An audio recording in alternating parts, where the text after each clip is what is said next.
A empresa Alimentos Cruz del Sur, fundada en 2007 e radicada no polígono da Tomada na Pobra, funciona como plataforma logística e de distribución de produtos conxelados.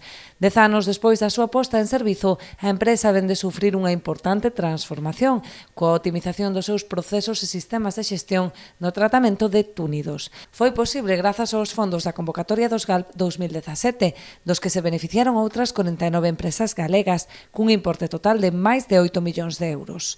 Para iso seguimos poñendo a disposición de todo o sector da transformación as axudas necesarias para axudarlles ao sector a cumplir neses proxectos de mellora, de innovación e de novas tecnoloxías que fagan máis competitivo o noso sector. Neste caso, no ano 2016 se resolveron 30 proxectos de pequenas empresas, como é o caso desta. No ano 17 se resolveron 50 proxectos máis e a finales deste mes se convocará unha nova orden de axudas tamén de carácter plurianual, que son outros 12 millóns de euros máis a disposición do sector.